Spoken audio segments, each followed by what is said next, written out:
Okay.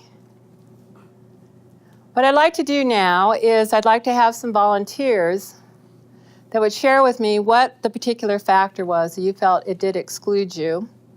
And all I want you to do to tell me this first time around is names you never want to be called again and things you never want done to you again. I'll come back to you, ask how you want to be treated. So who's my brave person? Who wants to go first? So we're telling you a story of us? What I want to hear is, however it works out. However it works out. If things you never want done to you again, if you want to relate to a particular thing that happened, that'll work fine. Jacqueline, and will you tell us what the factor is or what the issue is? The one I picked was mental illness. Mm-hmm. I suffer from depression and borderline bipolar. It took me a while to arrive to that diagnosis and conclusion. So in the meantime, there was a lot of signs and symptoms that people call crazy, wacko, unstable. They just wanted to lock me up and throw the key away. So. And what are some things that you don't want done to you again?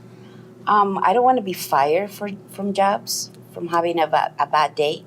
I want to be able to, like a diabetic person, calls in and says my sugar is low or high or I need a day to rest.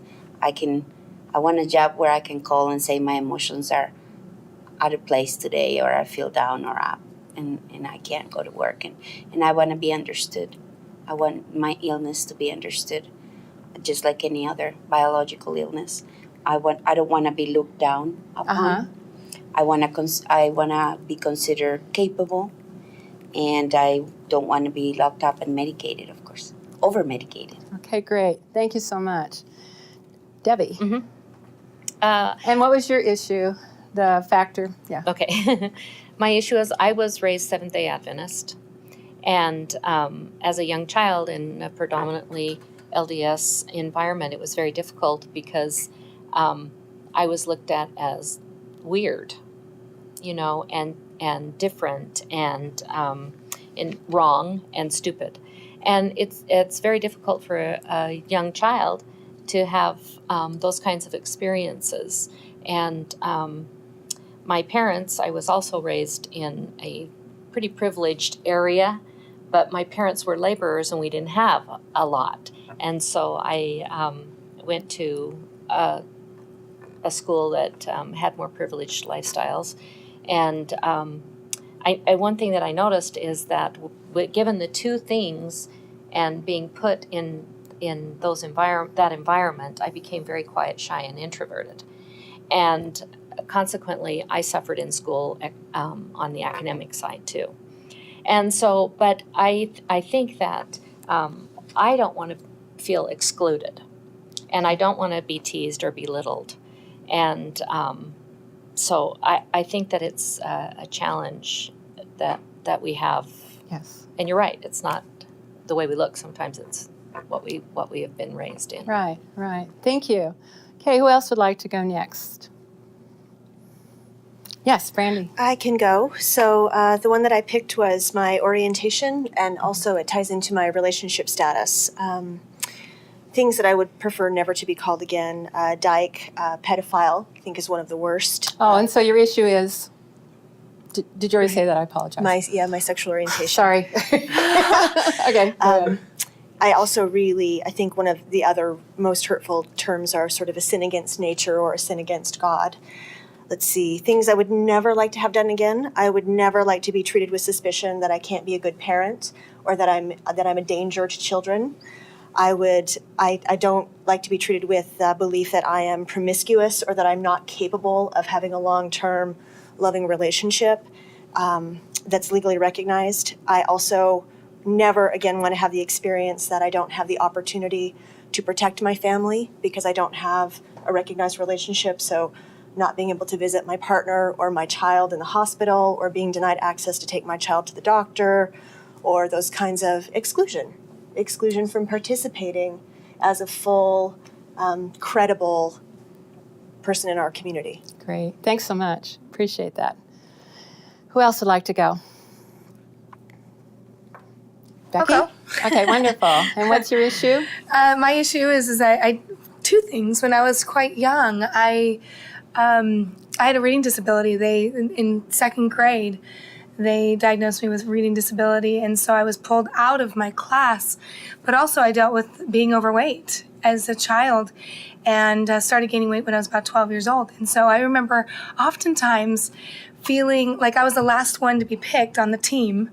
Nobody really wanted me on the team, and feeling they called me fatty and stupid, and so one of the things it says I never want to be treated again, or those are things I don't want to be called again.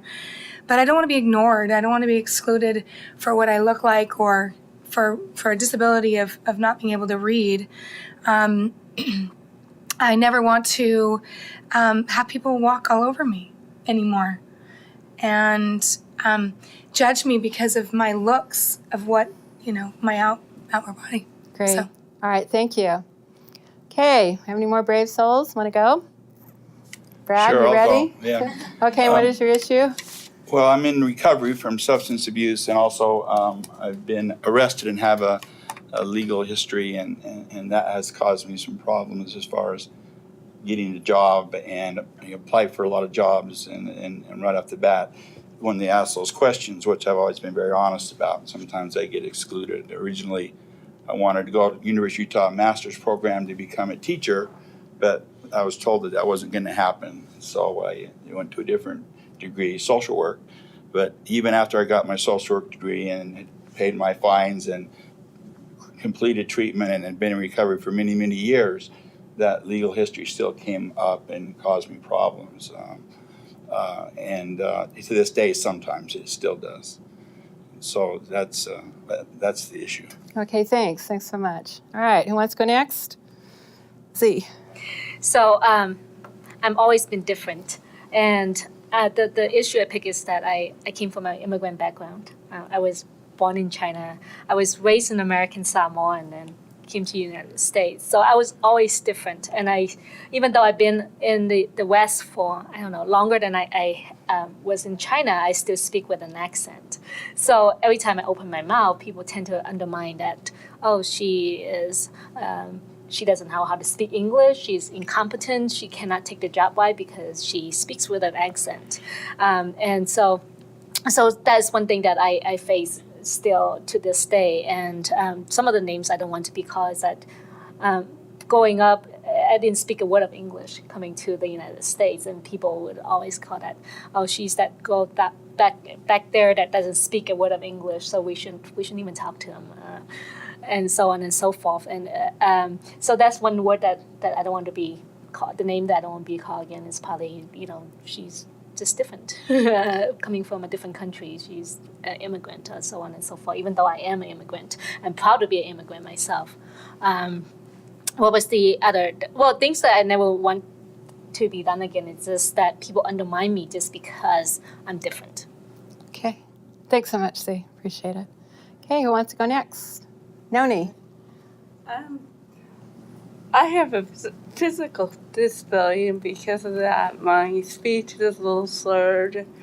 I walk a little wobbly, so I've actually been accused of being intoxicated when I wasn't. I've been thought that I'm not very smart because of the way I speak.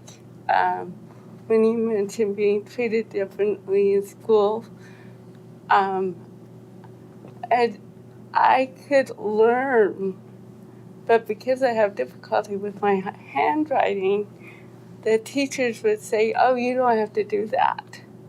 So one thing I never want to happen to me again is to still not have people have any expectation of me because I have a disability. I can do it. I might need to do it in a different way. But I suffered academically because I was just sit there, be good. I was the only kid in the class with a disability. So, oh, you don't need to do that. And if I worked with you, it would take more time. So I had to play catch up at older. So I guess basically I want to be treated with respect. And I want people to recognize that I have talent and to have that expectation. And then something you mentioned is young people wouldn't think that I would make a very good parent because I have a disability. Okay, thanks, Noni. Appreciate that. Who wants to go next? Can I just quickly say, the interesting thing too is that, I've been through a massive transformation, and going from being obese most of my life to now being a very attractive person, there's also judgment on the other side too. And so, as I used to be somebody in the background that wasn't acknowledged very much, to now being acknowledged, and people are thinking that I'm snobby or, that I'm stuck up and things like that. So it's really interesting to go from two completely different lives.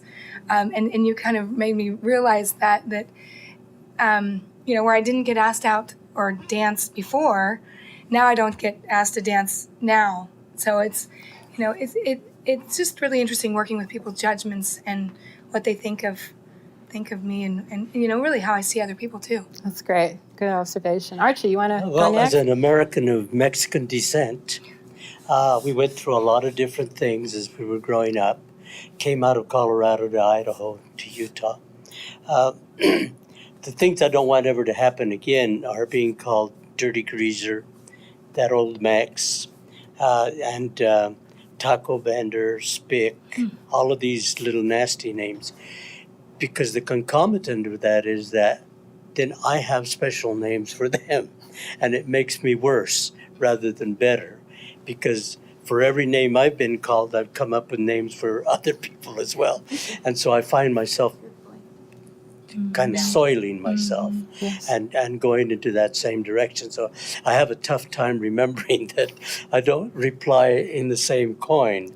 And things I don't want done to me again are to be excluded because of my color and because of my, and I have no language deficiency outside of speaking too much or talking too much. But I don't want to be left out of the processes because of that. And because I've defended myself and defended our people and so on and so forth, I also became a red. So because I defend myself politically, I'm a red because I don't take that stuff. And secondly, my ideas are different. So the two combined, some friend of mine once said, it's bad enough being brown and Mexican without being brown, Mexican, and red. And you want to clarify for everybody, red? Red is a political thing of socialism and Socialism, communism. okay. People are called that automatically if they defend themselves.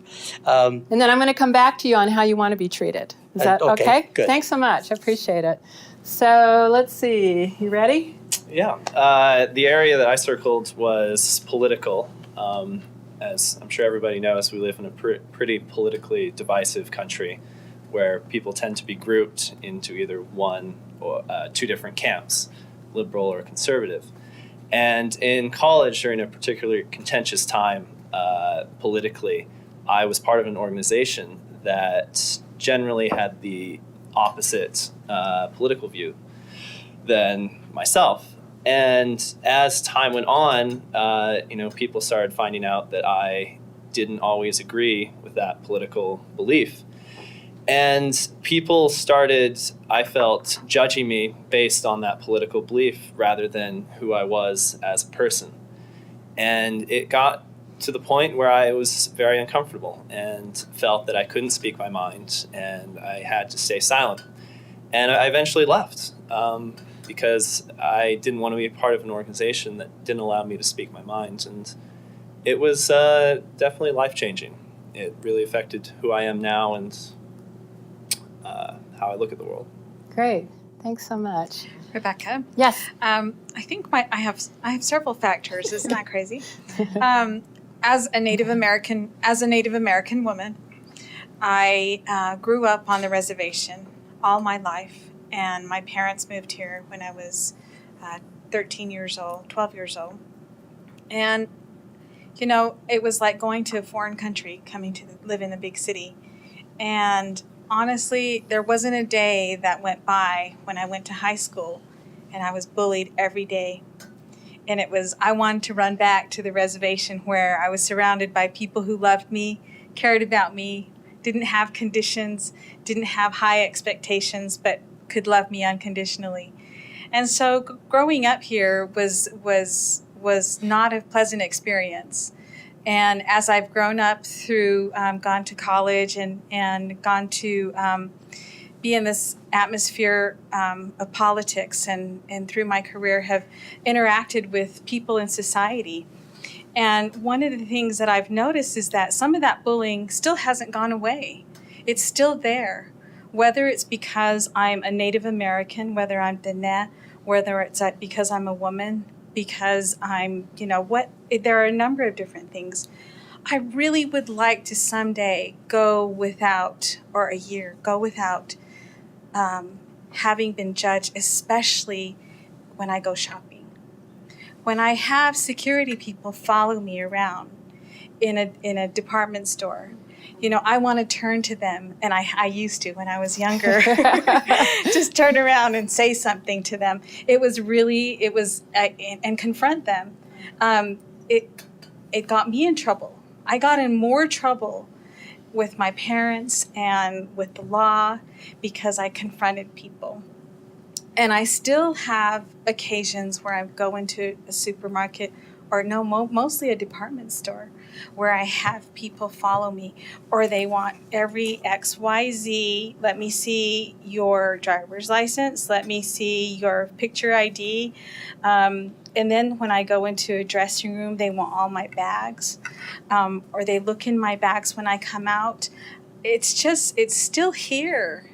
This issue of racism still exists in our society.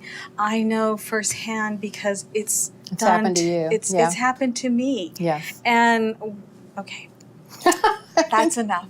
Thank you, and I'll get back to you on how you want to be treated. Let's see. Go ahead, Brian. Okay, and so for me, I selected ethnicity and race. And the words that I never want to be called again are boy, Oreo, and nigger.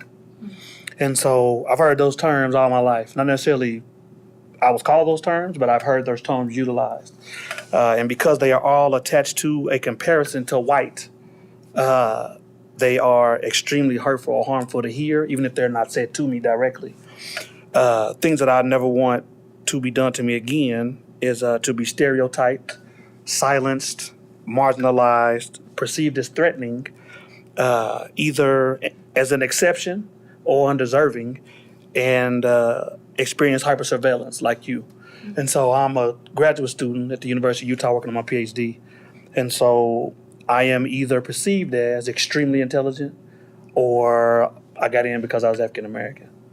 And so each one of those titles carries assumptions. And the weight of those assumptions is tremendous at times. And so it is, even though that is the burden of race, I accept it, even though that at times I am angered by having to accept it. All right, thanks so much. One more. Are you ready to go on this? So the factor that I chose was my faith. I'm Jewish, and it's not so much a name that I was called growing up, but a phrase that I still hear today, and I used to hear a lot more. The phrase Jude. And you oftentimes hear it when individuals refer to bargaining someone down or cheating them or robbing them. When I was in college, playing college soccer, and we would travel to another state and play an away game, and we felt that the ref cheated us. We got what would often say homered. Well, I would hear people say, we got Jude, referencing that we weren't treated fairly, but they would use my faith to do that. And so I never want to hear that again, obviously. It makes makes me feel excluded. It makes me feel less than, taking something that's very important to me, a core part of who I am as an individual, and cheapening it. And then I also think as a father of two young children, it's something I don't want my kids to hear. I want them to feel part of something. And when you hear a phrase like that, Just like, another one that I hear even more often today is the idea of referring to our nation as a Christian nation. When I hear that, not disrespecting what Christianity means to individuals who are, or what it means to this nation, but when I hear that, it makes me feel like I'm not part of this nation. And I don't want my son or I don't want my daughter to feel that. As you said, what makes us different is what makes this nation great. Great. Thanks so much for all of you sharing. Those are really heartfelt stories that you've shared with all of us.